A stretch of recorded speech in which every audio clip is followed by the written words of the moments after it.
Welcome, everybody, to the NFL playoff preview. We are going to preview both conference championship games tonight between the Detroit Lions and the San Francisco 49ers and the Kansas City Chiefs against the Baltimore Ravens. But first, I want to remind you guys, if you want to bet on the championship games this weekend, or for that matter, anything, basketball, baseball, well, you can't bet on baseball because there's none, but you can bet on horse racing. They still got horse racing some places. You can bet on the NBA, but go to BetMGM. It's your top sports book for betting on the NFL or any sport. You can click on the link in the description down below if you're watching on the YouTube video. If you're on YouTube, make sure you like, subscribe, hit the bell notification button, make a comment or two saying how goofy Dan and Steve look. But I'm your co-host, Mike Goodpaster, and we're going to start off with the man. Wait, hang on a second. Hang on a second. Why do we look goofy? I was really talking about Dan. Thanks. Why does Dan look goofy? Well, he's got his hat on backwards like a little boy. He's got his Lions crap on. Yeah, backwards. Jimmy sent me my new stuff. Who's Jimmy? We sent it over, carried it over. Yeah. All I know is you got a brand new Colts hat and you're not even wearing it. And I got to say, Dan. Yeah, Dan, I'm listening. How's this look? That looks nice, man. It fits you good. Nice. You know what I paid for this hat? Flip it around. He paid nothing for it. I paid $41. Nothing for this hat. This is a $50 hat. 41, normally 50. I got it on sale. I think next year what we ought to do is when we start the Pick'em show for the regular season, all three of us agree that the two losers will send the other one a hat each. It makes it more exciting without being Pete Rosie, if you know what I mean. All right, guys. Hey. We have Garner Minshew. Don't worry about it. Oh, yeah. You'll be in good shape with him and Anthony Richardson. All right. We've got the man You know what, Mike? Will you shut up? I'm going to talk good about you. You know what? At least Garner Minshew played in 10 games. How many did your boy Burrow play in? Really? So that means you'd rather have Gardner Minshew? For the second out of 3 seasons, he played in less than 5 games. For the second out of 4, in the 2 seasons he played complete seasons, he was in the AFC Championship and the Super Bowl. So and how many did they win? They were there, unlike your team, who sucks and couldn't even beat the Texans at home to go to the playoffs. How many Super Bowl trophies do we have in the lobby of our arena? You have 1 Super Bowl trophy. Okay, I'll take 1. That's one. That's 1 freaking more than the Bengals have. Well, and we've been to 3. You've been to 2, so we do have that. And we kicked your ass this year too. Ooh. And neither with Jake Browning. Playoffs.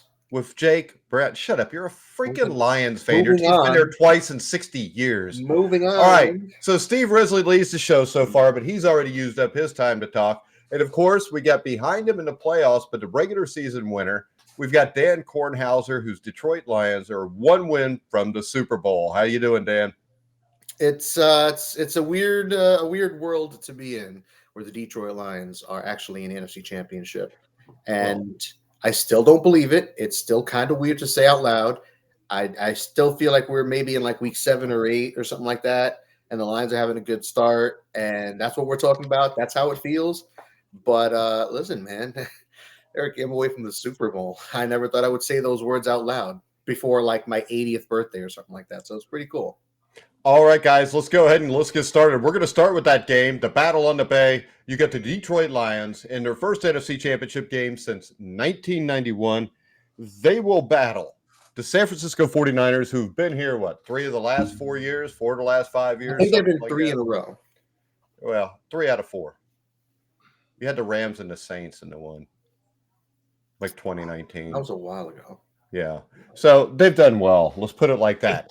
Did you see the statistic that the only 2 teams to not play for a conference championship this century are the Commanders and the Cowboys? How about them Cowboys? Of course, the Commanders only have only 2 been around teams for 3 in the years. NFL who have not played for a conference championship in the 21st century. That is not true, by the way. That is true. It is not true, because tell me the time the Cleveland Browns did. I don't know. Tell me the time that the Houston. Hold on, no. There is something to that. There's something about the Reds, about Washington and Dallas, about the playoffs being the last teams, the only teams to not make the playoffs, or in some sense. I'm gonna have to look that up. You mean to win a playoff game is what I would think. They were the last 2. I'll look that up. But let's move on. Hey, Greg Gorecki's back. He hasn't commented in a long time. He picks the Lions in a close one. We're going to start off Lions 49ers. I know Dan's got an article coming out on the Grueling Truth tomorrow. Make sure you check it out, gruelingtruth.com, talking about the chances that the Lions have here. And when I look at this game, it's obvious where the advantage for the Lions lies. And that's if they can run the ball, kind of keep the 49ers high-powered offense off the field. We saw Aaron Jones in Green Bay do it last week. But if David Montgomery, Jahmyr Gibbs can have big days, that sets it up to make it a lot harder to cover Jared Goff in the play action passing. Do you agree here, or do you see other ways they can win this also? Well, I mean, yeah, that's that's one of the ways. At least offensively, yeah, they want to control the clock. They want to be able to run the ball as much as they can. They want to control the line of scrimmage. Detroit has one of, if not the best offensive line in the league, and they know how to use it. I fully expect them to run the ball early and often. I believe they finished the regular season 6th or 7th in rushes on the year, and they finished as a top 5 rushing team overall. So that's a linchpin to this offense, and I fully expect to see Jahmyr Gibbs to continue to see an increasing workload moving forward, because he's been getting more and more touches, and every time they give him the ball, it seems to work out lately. All right, so my question to you, Dan, is this, though. How the defensive backs for Detroit are not very good. Defensively, how do you defend San Francisco? So to that end, I'd say the number one thing you have to do is try to contain Christian McCaffrey and make Brock Purdy beat you. And I say that because Christian McCaffrey is the engine that runs this offense. He's the one that gets the ball on the gun. In every goal line touch, it's Christian McCaffrey. On third downs, he's in there, and he might half the time he's going to get the pass out of the backfield. And when I say contain, there's no real way of stopping Christian McCaffrey, because he's going to get his. He led the NFL in rushing. He led the NFL in scrimmage yards. He led the NFL in total touchdowns, rushing and receiving. So this man's going to get his. And even in their 3-game losing streak, where he averaged only 3.73 yards per carry, he still got his touches. And that won't be an issue in this one either. So if they can contain him, just don't let him run wild, because he also leads the NFL in yards after tackle broken. He also leads the NFL in, a handful of other rushing stats, but you got to make him one-dimensional. That's a key thing, because as good as Purdy has been this year, he's at his best when this running game is successful and when it's efficient. And for the most part, McCaffrey has been, and it is. So I think that's the big key here. Real quick, we have something else. We have a Cowboys fan here, David Burnworth from the Pennsylvania Football News, who says, with no Cowboys playing, I am hoping for a Baltimore or Kansas City. Why would anybody, David, cheer for Baltimore or Kansas City to beat the Detroit Lions? Who wants to cheer for Taylor Swift? I mean, that's my question. I'm tired of seeing it. And also, the other thing, Steve, is, don't shake your head, Steve. That's my opinion, and I have every right to it. But and I'm a Bengals fan, so I inherently hate both of these teams. So when I look at this game, Steve, Jared Goff or Brock Purdy, who is more liable to go off and play the game of his life here? Because Brock Purdy, to me, is a above average quarterback, but he's not elite. Jared Goff, same thing, above average, not elite. But I think he's closer to elite than Brock Purdy. Am I crazy here? Isn't the story on Goff he doesn't play well on the road? No, I think the story nowadays is he doesn't play as well as he does at home, but you could probably say that about every quarterback in the NFL. Yeah. I mean, he still went to Kansas City and won this year. I was reading while you guys, and I don't know that either quarterbacks are the real story of this game. I think they're both going to give the same performances they've given. They're not going to hurt their team. They're going to be an integral part of the offense, and I think they're going to wash each other out. I think if one goes off and throws for 400 yards, I think it's game over. But I'm not sure either quarterback's going to do that, because I think both offenses are balanced, and you've got Gibbs and Montgomery. Just a two-headed dragon for the Lions. And you got the best running back in football. Yeah. You got McCaffrey, and I don't know that this game's set up to have a quarterback throw for 400 yards. Well, I'm not talking about, Steve, I'm not talking about 400 yards. What I'm talking about is if one of these teams has the running game get shut down or limited, right, which quarterback is more likely to put his team on the back and win the game? Well, I tell you, in the playoffs, I like Goff. I like Goff. Yeah, I mean, he was outstanding against the Rams. Yeah. He was good against the Bucs. Goff's been almost flawless in making mistakes, Mike. Yeah, and I mean, Dan, what's your take on it between those two? I'm sorry, between what two? Between Purdy and Goff. Are you going to be on the show tonight, between Dan? Aaron Rodgers and Brett Favre. Yeah, you moron. Go ahead, Dan. I mean, who do I think might go off? I think it's not go off. Who can handle this if their running game can't get it done? Purdy. I'm gonna say Purdy, and it's mostly because I trust the weapons he has around him, especially if Deebo Samuel's playing. I mean, Kittle arguably was the best tight end in football this year, if not, the best. Like now, see, Mike chastises him because he's missing the same question the way I missed it. That wasn't the question. Ayuk is a 1,300-yard receiver, 7 touchdowns. He's a big play waiting to happen. And what? He didn't say the same thing you said. No, but he's missing the question you asked. Well, the question is, no, I think he's answered it. He's saying that not necessarily that Purdy is better, but he has more weapons, which makes it more conducive for him to be able to make plays. And we do got to remember. You talk about 400-yard games, Steve. And we do got to remember, Goff is a different man on the road. If he was at home, I would say, you know what, Goff, because he's shown at home that he can dominate. That too. Blow up. On the road, not so much. Whereas Purdy may not play well in inclement weather. The 2 bad weather games he had this year, he was pretty below average in both of them. But he's not going to have to worry about inclement weather this weekend. It should be nice out there. And if that's the case, with or without Deebo Samuel, I think I put my money on Purdy to do something, man.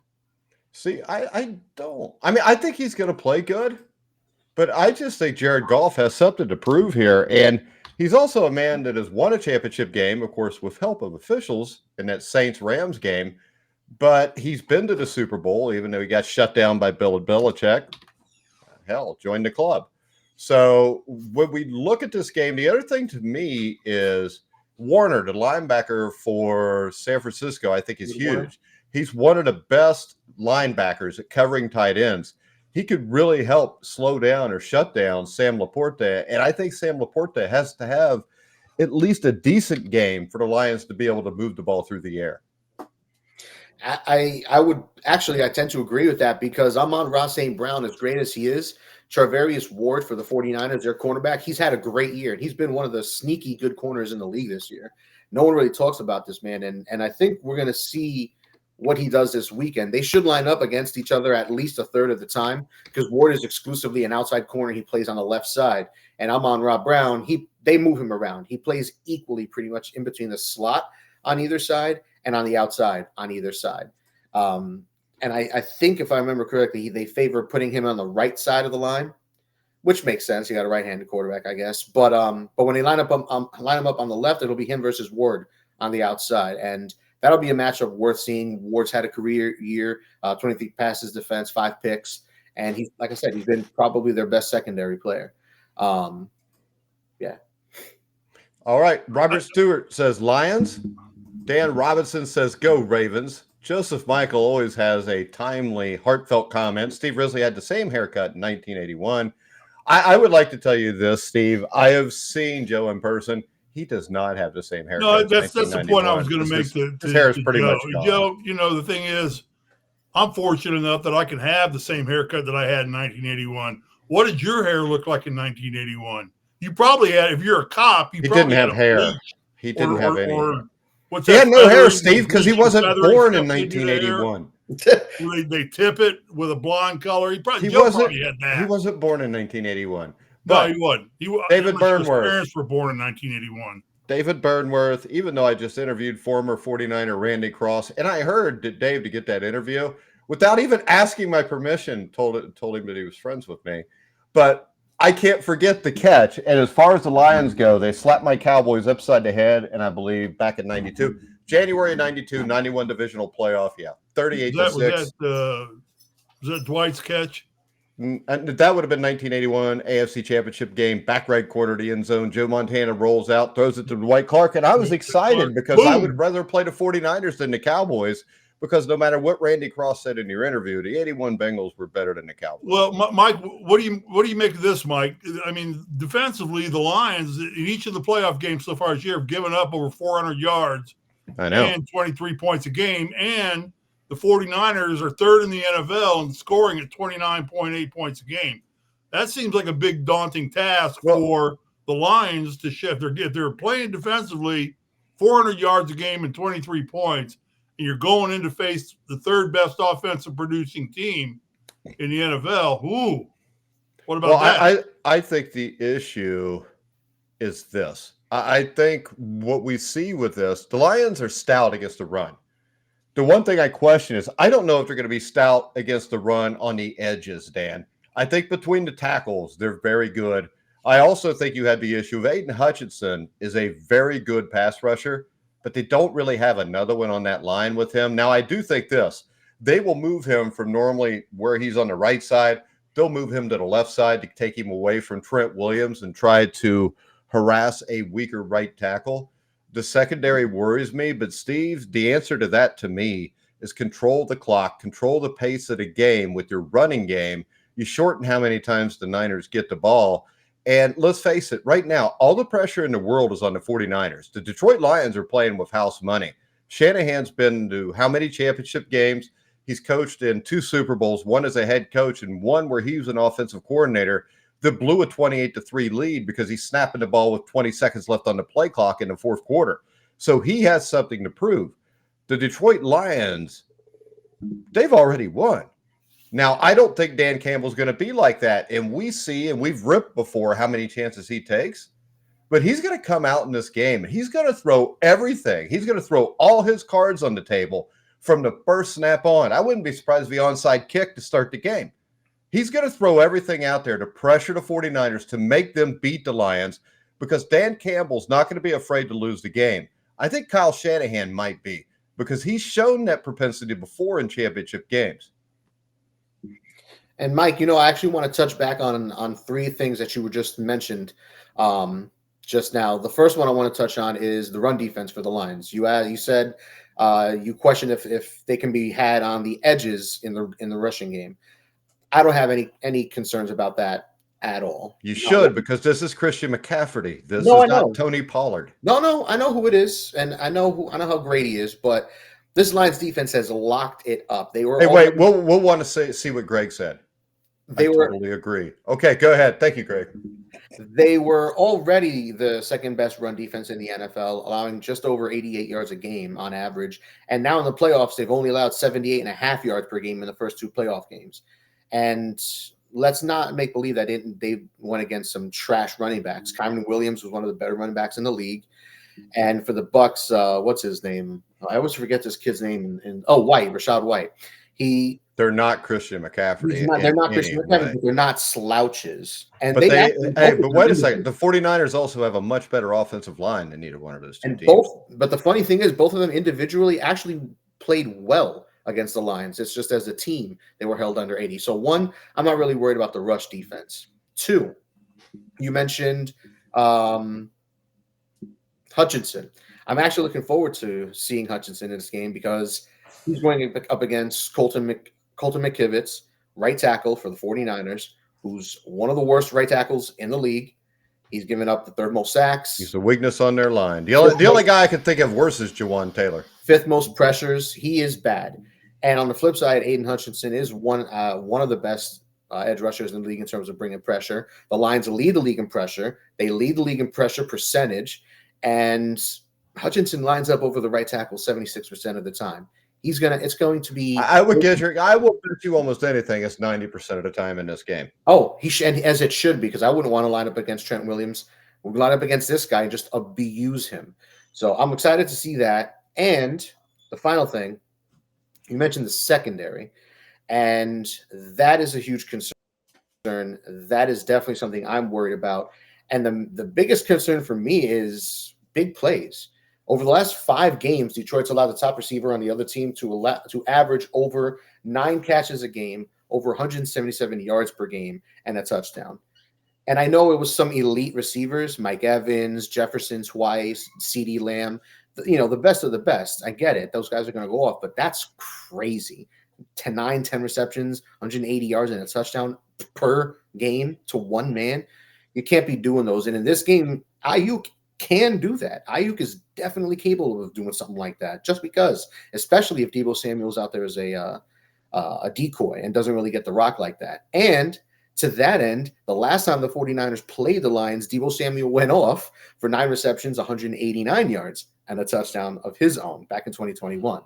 So there's something to that. And Kendall Vilder is looking like one of our starters on the outside, as he's been for the last few weeks, and it ain't going to be pretty. It ain't going to be pretty. How about this? I know that the Lions are probably going to blitz even more than what they normally do, but I would almost, if I'm playing them, I'd almost play cover 4 and make them throw the ball short and tackle them, if you know what I mean. Instead of running man press and blitzing, I would kind of play show coverage where I'm showing why I might show cover 2.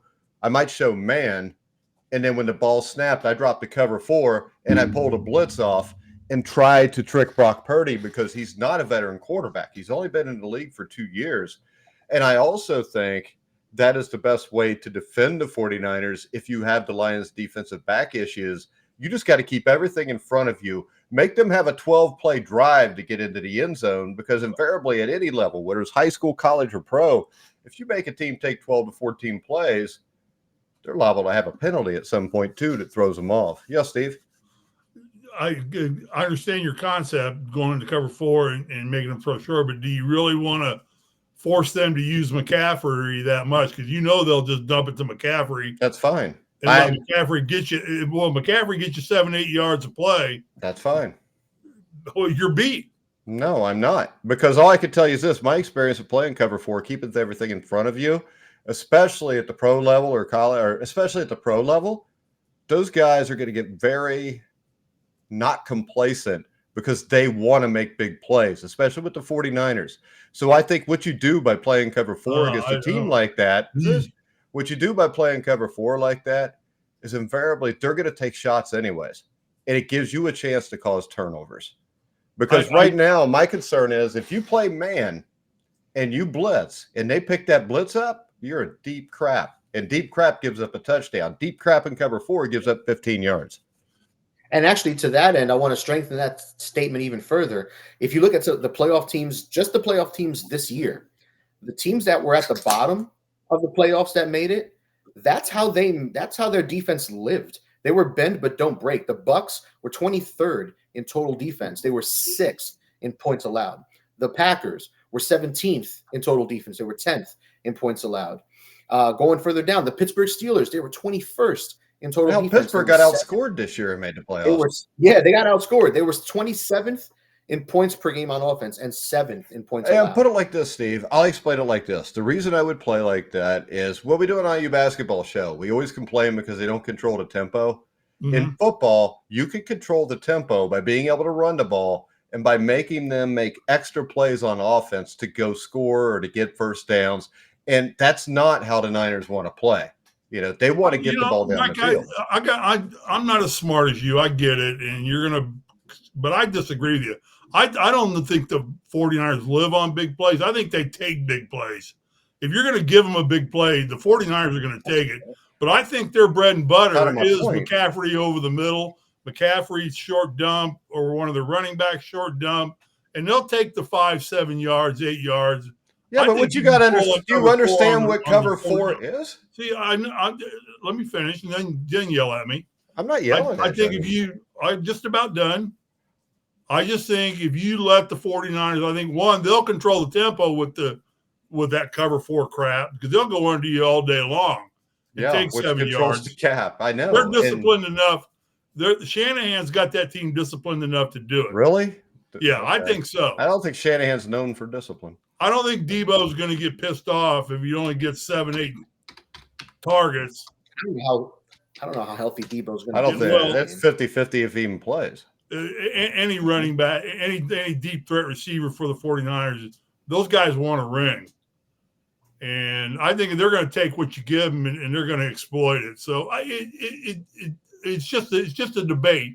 I'm not saying I'm right. I'm just saying it's a debate. 3, 4, the other thing of note that I read about is in the game against the Packers limited the 49ers to just 5 offensive plays in the first quarter. Because they ran the ball. Ran the ball. So running the clock and chewing them up, but yet still the 49ers came out on top in that game. Well, it was also because it was what the NFL wanted. I mean, it just was. There it is. There it is. There we go. Now it's back to cheating again. No, it's not about cheating. It was 4th and 1 at the 5, and the Packers lined up off sides. They jumped off sides to stop the play. And then on the last touchdown, I believe it was, the play clock ran out. The whistle was not blown. They let the play run. McCaffrey scored a touchdown. You can roll your eyes all you want, but it's playing for anybody with half the brains. You did.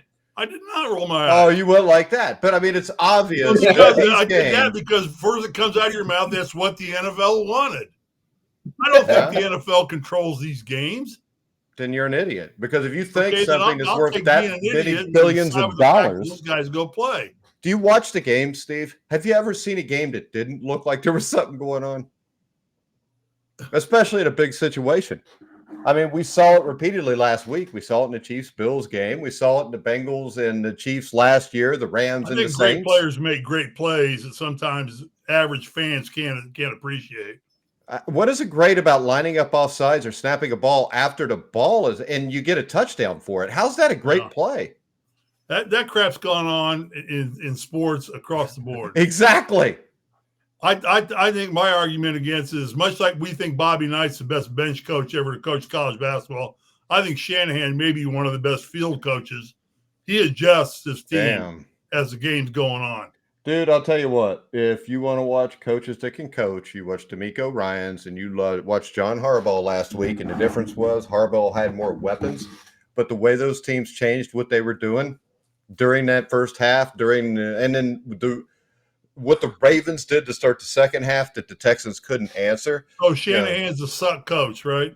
Oh, I think this. Any man that has a 28-3 lead in the Super Bowl with 3 minutes left in the third quarter, and he's the offensive coordinator, and he's snapping the ball with 20 seconds left on the play clock during the fourth quarter, he's a suck coach. Okay. He lost them a Super Bowl. And Tom Brady never has that comeback. Wonder if that was fixed, Dan. Because that was really actually, since you mentioned Tom Brady, I want to ask, because this is actually relevant. I think it was Brock Purdy, actually, who came out and said that the team was trying to add Tom Brady coming into, was it last offseason before he went to the, last offseason or this offseason? Something like that, that they were trying to bring Brady in and they told him about it. It didn't work out, but I don't know, Mike, do you think there's any relevance and any truth to that? And if so, well, I'm sure they reached out to him. Why wouldn't you reach out to Tom Brady? He's Tom Brady, and he won a Super Bowl 2 years ago. Don't you believe in this guy? Huh? Oh, no, I don't. Not if I can get – what the hell? It's Tom Brady. If you give me Tom Brady for a Super Bowl, I'll take him over Patrick Mahomes and Joe Burrow for that one game because he's Joe. Yeah, for one game. Baby. Absolutely. Yeah, and all he does is win those games. So what the hell are you going to do? Greg says he thought he was playing in the CFL. I must not have seen when he made a comment. So, all right, so we got to make a pick on the game, Steve. What do you think? Lions, Niners by 7.5. Now, hold on. You know what? Let Steve go last because he's currently in first place. I'll start. I don't really care who starts. I'm going to start, Mike. I thought I'd ask less questions to Steve, so that's why I was going to let Steve go first. Nope, let me go first. Let Steve chill because he's the winner. Let him chill back and see what we're doing. I'm going to so if this line is 7.5. Historically, though, Dan, the guy in the league goes first. That way I can't I can just bet like you do and you can't beat me. And that's fine. I just want to give you that opportunity. You've earned it. You're in first place. Okay. All right. So, you know what? It's your team playing, so I give you the command. Oh, how about this? Why don't we do this? Why don't we pick the damn game? Then I'll pick the game and whoever. I'm going to take Detroit. That's bad. You never take Detroit. I'm going to take Detroit. I know, but I'm going to take the Lions on here. It's San Francisco minus 7.5. I still think San Fran wins. but I think it's going to be a little closer than 7.5. I think maybe a field goal game feels right in this one. So I'm gonna take Detroit on this line. All right. I'm going to take Detroit because it's 7.5. If it was 6.5, I would take San Francisco probably, or 7.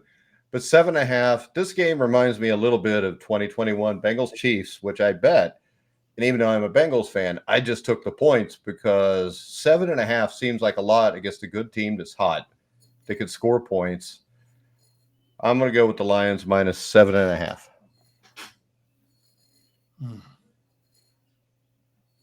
How you feeling, Steve? I know how I want to bet, but I know how I can bet. Because if you bet opposite, you can totally put Dan away. I know, but Yeah, I you don't can like put it away right here. I don't like winning that way.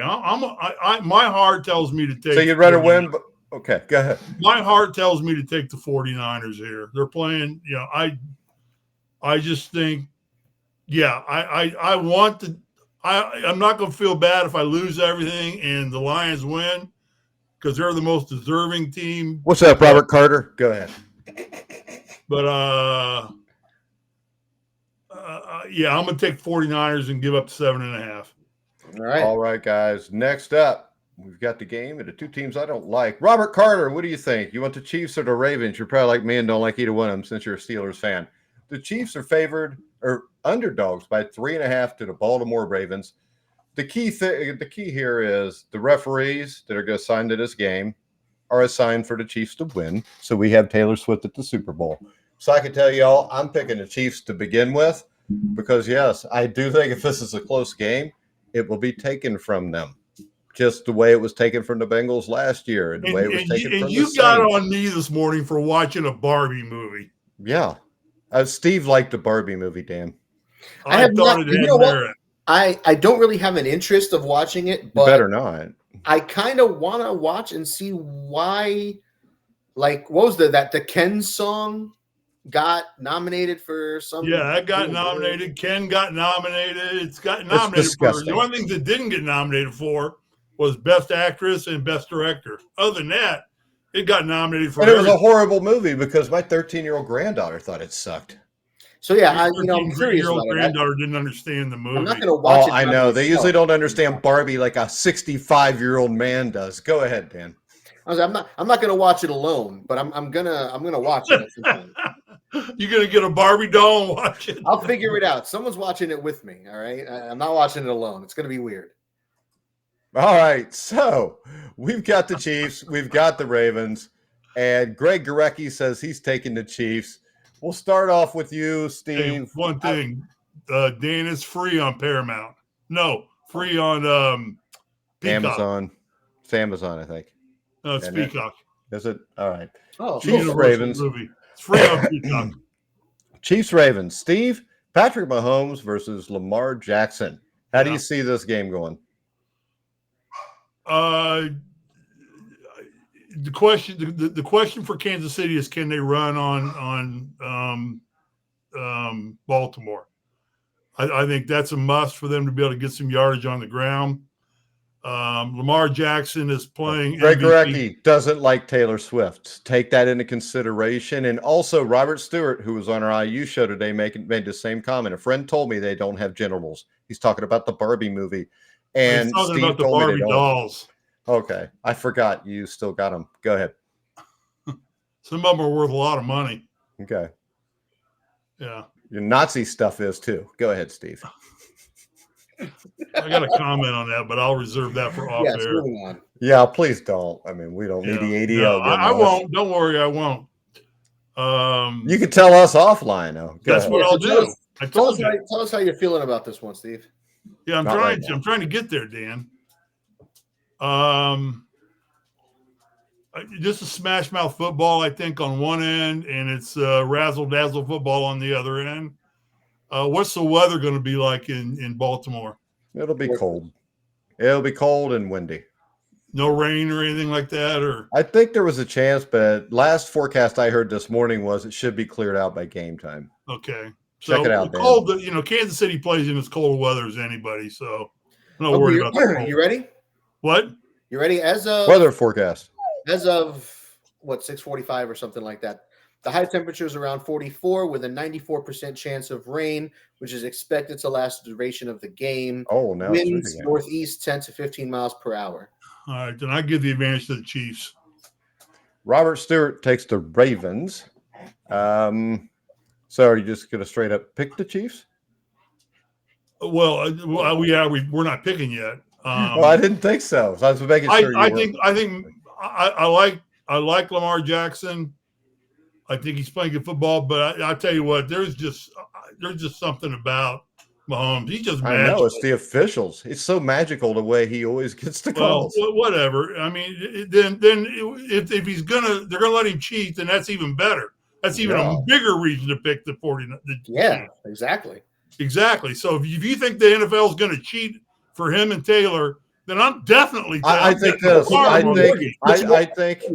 if it wasn't for the setup romance, which is make believe between Travis or what's his name, Travis Swift, and Taylor Swift, then I think that they would allow Lamar Jackson to win a Super Bowl. And what you don't know is, because I'm out here in the music industry capital of the world, Drake has it in his contract that Taylor Swift cannot be in the stadium. For what? For what? And who's Drake? Yeah, Drake's doing the halftime show for the Super Bowl. Who's Drake? I thought Usher was. I don't know who Drake is, but he's Usher's doing the halftime show. Hip hop singer. Usher's doing the halftime show. I'm looking this up right now.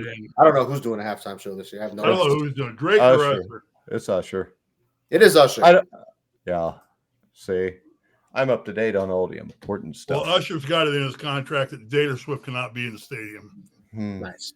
There's no contract because they work for free.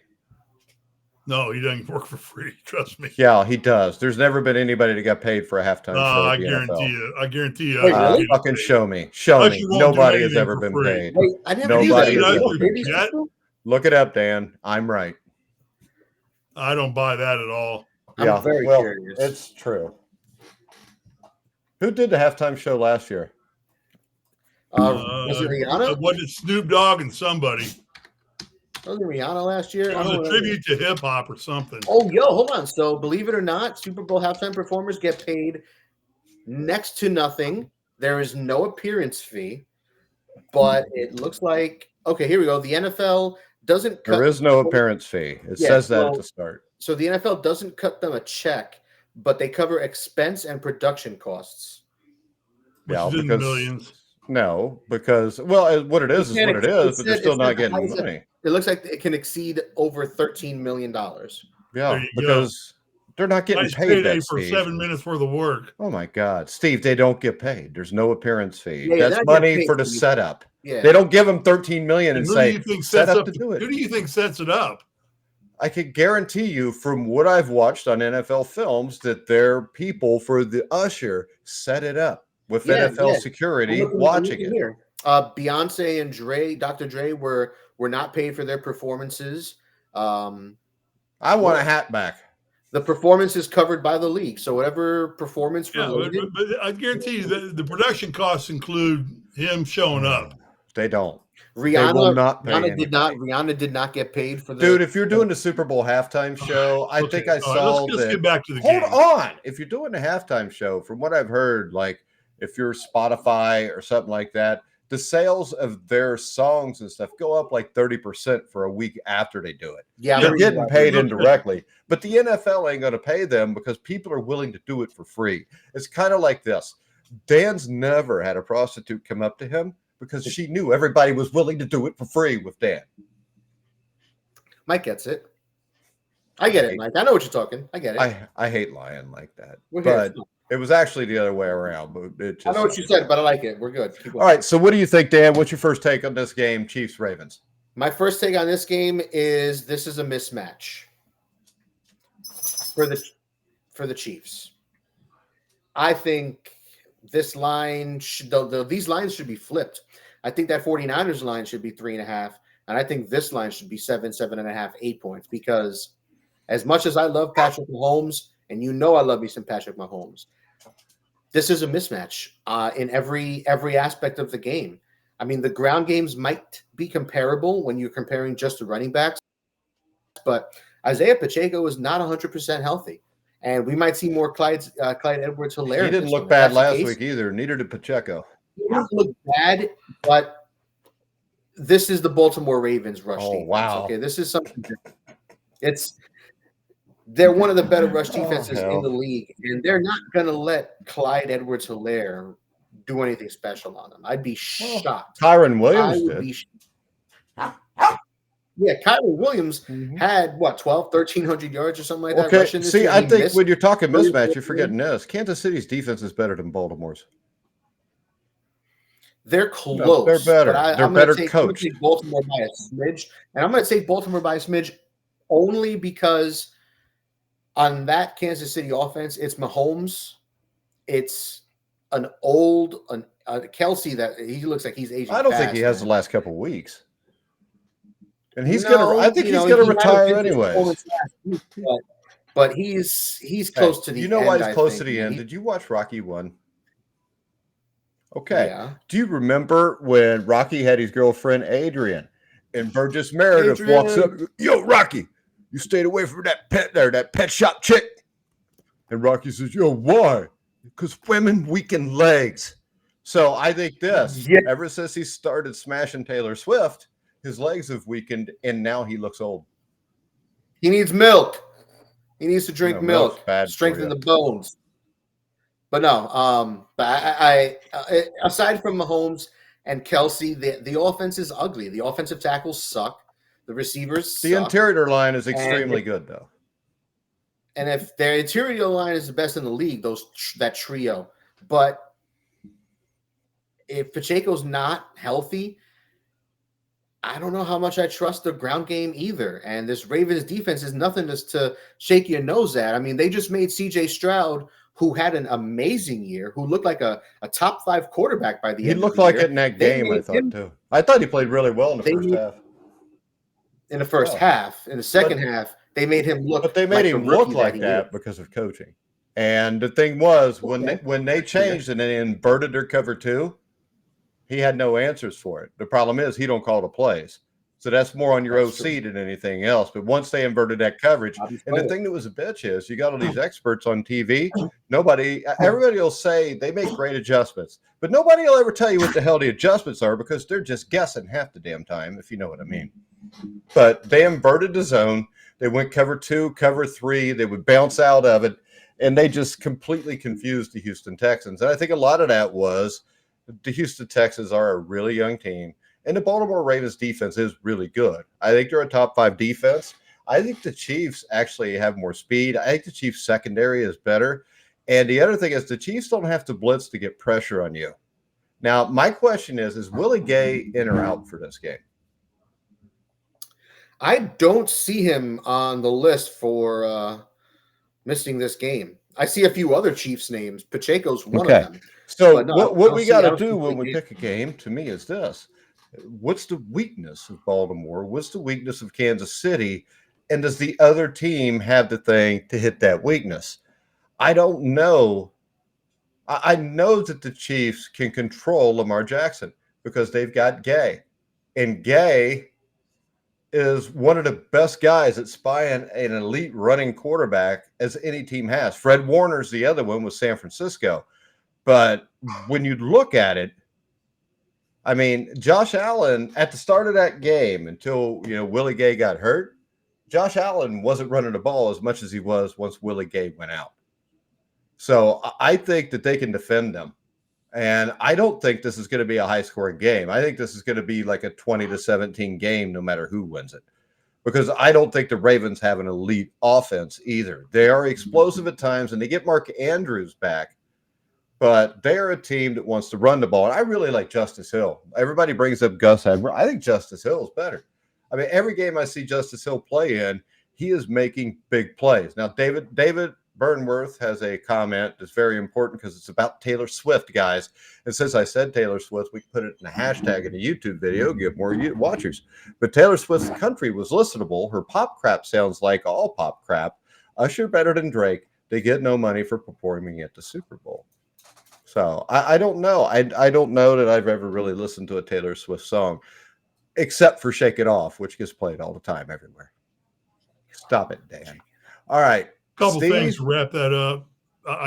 You're okay. I understand what you're saying, that he doesn't get paid directly for his performance, but they said virtually every Super Bowl performer at halftime has stood to make tens of millions of dollars. From what I just said, because of record sales and you everything said else. that. All right. Okay. So, right. Yeah. So in that case, it's a profitable day for Usher. Yeah, they're just not getting paid by the NFL. Right. Okay. And secondly, Taylor's involvement in the game is very iffy. Saturday, she has a concert in Tokyo, the 10th. So she would have to logistically have to hop a plane. But if it's Saturday in Tokyo, it's Friday here. So that concert's tonight. No. Thursday. Super Bowl night. Yeah. They were talking about this on the radio. Yeah. Where is the Super Bowl this year? This week or last week? It's actually possible. Yeah, it's possible. Because the way the time differences work, she could do the concert. And guys, let's be honest, it's Taylor Swift. She's not going to go to the airport and wait. She's got her own jet. Baggage plane. They'll probably just make less parking spaces for the fans, so she could just fly right out of there. Yo, fly out of the stadium, dude. Do something special. Owen Hart, all the way, Sting, put the thing on her belt and rappel up to a helicopter. Where is the Super Bowl this year? Las Vegas. Oh, yeah, she can make that easily. That's West Coast. Yeah, like I said, Tokyo. Put it like this: if it's Saturday night at 10 o'clock in Tokyo or in the United States, I believe it is the next day and it's daylight in Tokyo. I know this because Mike Tyson and Buster Douglas was shown at 10 at night on a Saturday night, February 1990. But when they came on, they showed that it was daylight in Tokyo. It was like noon the next day. So there you go. All right. So Steve, Chiefs or Ravens? Ravens minus 3.5.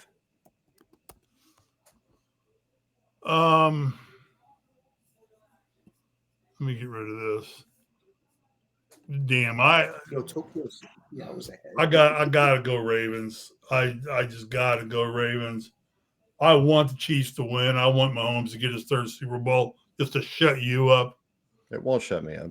Yeah, but I 3.5 points is not enough. I agree with Dan. I think the spread should be the other way because I think that playing at home and the way Lamar is playing, yeah, I'm gonna take the Baltimore.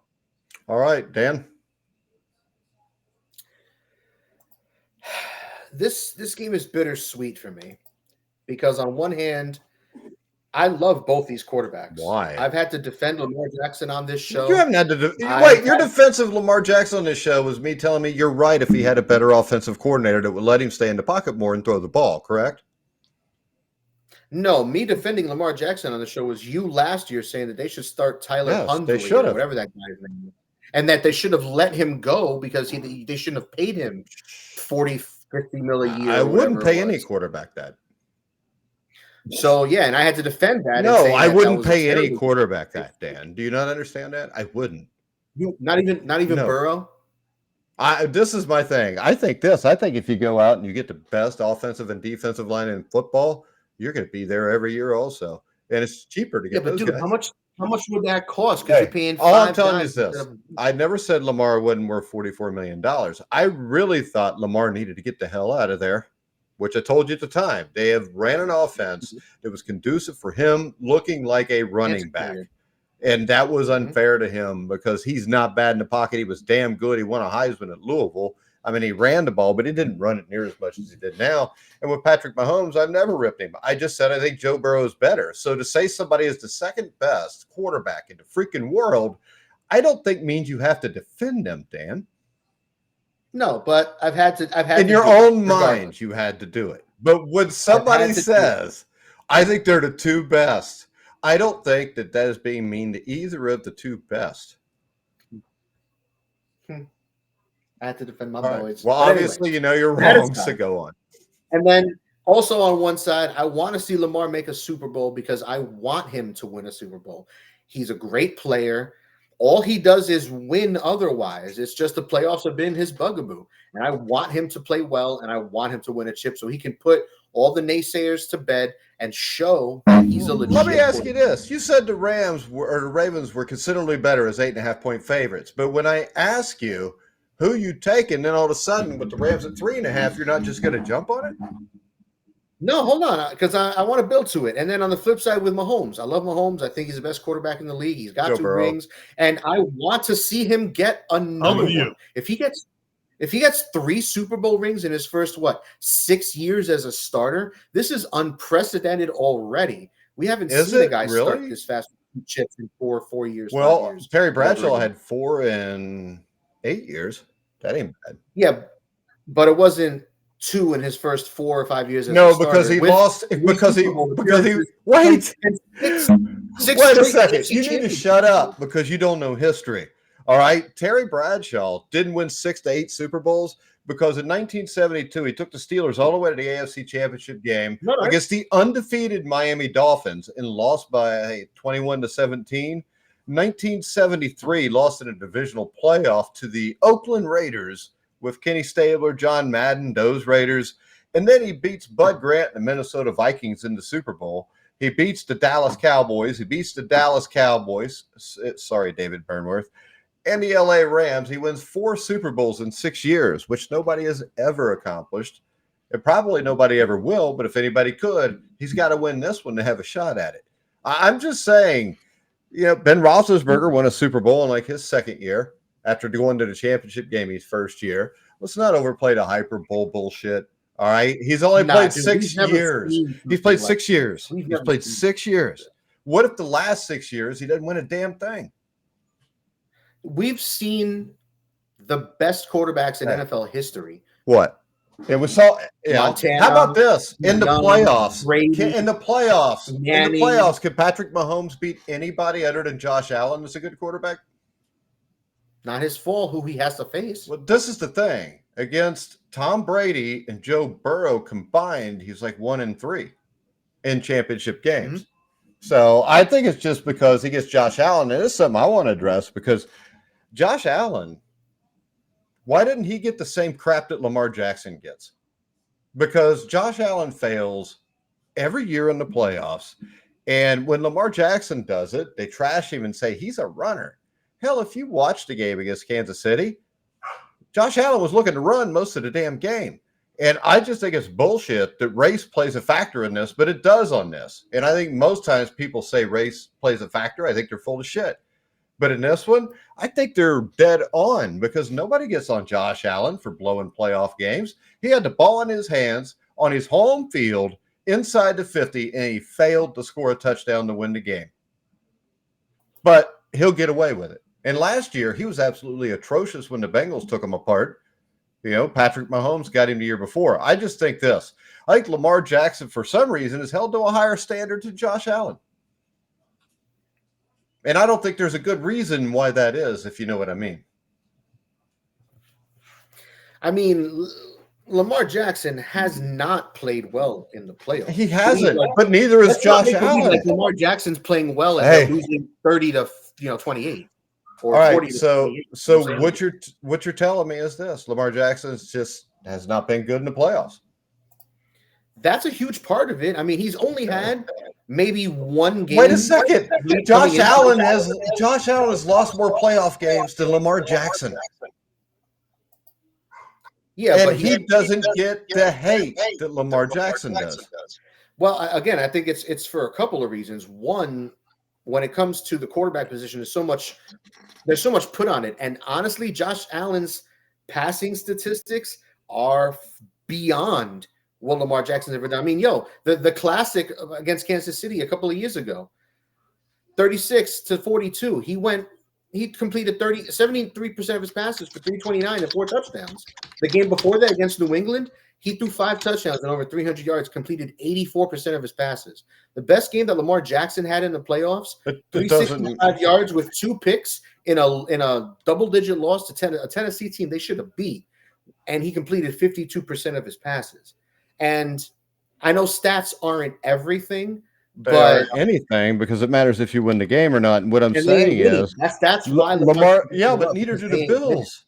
Hey, the Bills have only been to the championship game how many times in the last 4 At years? least the Bills win a playoff game a year. They win at least one playoff game Well, every I year the last mean, 4 years. Lamar Jackson cannot say the same. He lost in 2018. He lost in 2019. He lost in 20 against the Bengals. Well, he didn't play that game, but the Ravens lost that game against the Bengals.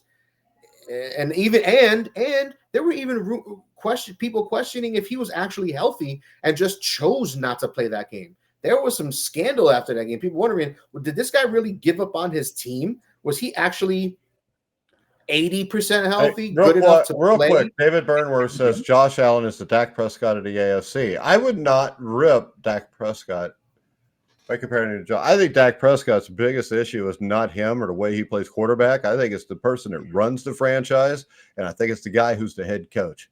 To me, that's all it is. I think the play calling at the start of the game and the playoffs that they lost, they were playing that game not to lose it. I don't think he really put this in Dak Prescott's hands and said, run with it. I just think, and as long as Jerry Jones owns the Cowboys, I'm sorry, David, but you probably ain't sniffing a Super Bowl because the man's an idiot. I mean, if he would have never fired Jimmy Johnson, you probably had an extra one or two of those trophies in the case too. But getting back to this game, I'm going to take the Baltimore Ravens on this line. I'm going to agree with Steve. I think this, like I said earlier, this line should be what the 49ers line is. I think this is going to be an easy win for the Ravens. Easy, at least. I say easy, at least a touchdown.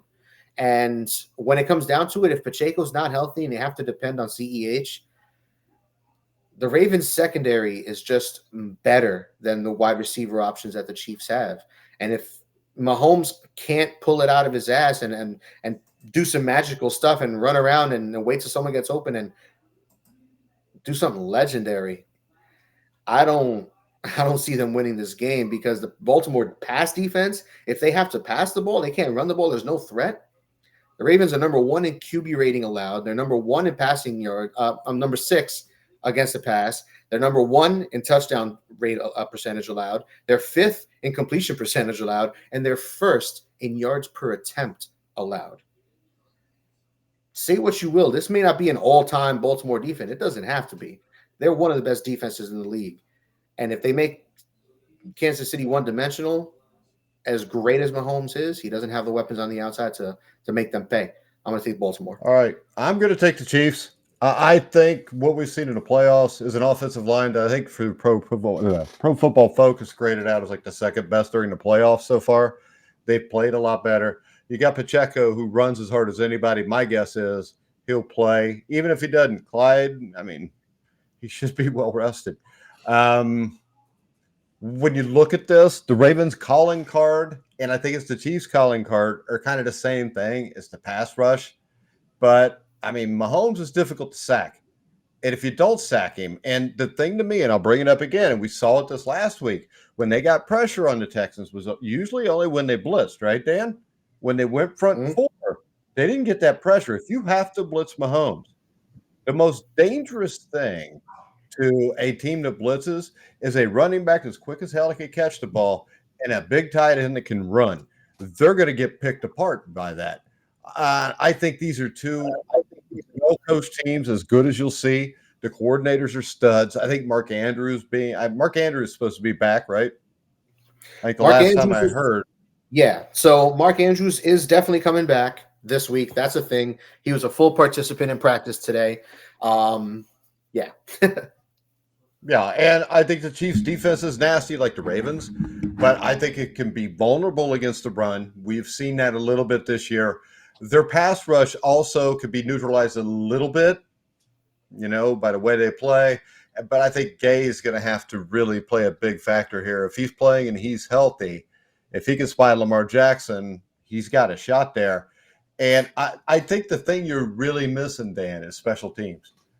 It's a tough battle. You got, and I worry about that. I mean, because this is what I'm talking about is you've got Justin Tucker, Jordan Stout, Devin Duvernay. You got, returner Richie James, Tommy Townsend, Harrison Butker. Butker's an extremely good kicker, though. And I think the Ravens have an advantage there. I think the Chiefs have the advantage, when it's the Chiefs or when it comes to the Chiefs' offense against the Ravens' defense, I think the Chiefs are going to be able to score points. And I think coaching is pretty much even. They're two great staffs. I would actually lean a little bit towards Baltimore. I just think it's going to be a really good football game. I think it's going to be a bet. Or hold on here. We got a question. Who was the starting quarterback the last time the Lions won the NFL championship? That would be Bobby Lane, Greg. David says, I agree. Jerry is the biggest problem. Then Mike, followed by number 4. All righty. I don't even remember what the hell I was talking about. Did I ask anybody anything, or was I just talking? No, you were just doing your monologue. Just rambling. All right. So I think in the end, this game is too close to call. When a game is too close to call and I can get 3.5 points, I'm going to get 3.5 points. And Greg, you're right. It is Tobin Rote. I forgot about that. But I'm taking the Chiefs minus 3.5. And I also will say this. I believe the Kansas City Chiefs, when you see the officiating crew that is put in for this game, if this game is close, Kansas City Chiefs will line up off sides, get a big sack, they'll do something and get the win. And I really believe that Chiefs and Lions is kind of the destiny here, with the Chiefs winning, unfortunately, Dan. My dream scenario is Chiefs-Lions. I would love to see that. Well, you got to play the officials too then, Dan. Maybe not so much. With Baltimore, they may favor you, if you know what I mean. But yeah, it's all right. Even if the Lions lose in the Super Bowl, Mike, we talked about this. I know, and you don't understand what it's like to lose the Super Bowl. All right, dude, that's the thing. I wouldn't go in with any expectation. It's like this one. This is awesome. Even if the Lions lose 40-10, you almost picked the score of the last NFC Championship game they played. It was 41-10 to the Redskins in 1991. Yuck. Even if they lose 41-10, I'm not going to be upset. It's going to be like, yo, this is awesome. I never even thought this was possible. I thought this would be same old Lions as it is every Let me ask you this. Did you cry last week at the end of the game? No. Then you're not a true fan anyways, you not bitch. At all. All right. Steve cried when the Colts won the Super Bowl, didn't you, Steve? Oh, no, he masturbated. All right. So Dan, Steve are taking the Ravens, given the 3.5 points. I can get right back in this and tie it up or something here, can I? Because we disagree. I disagreed with Steve on everything.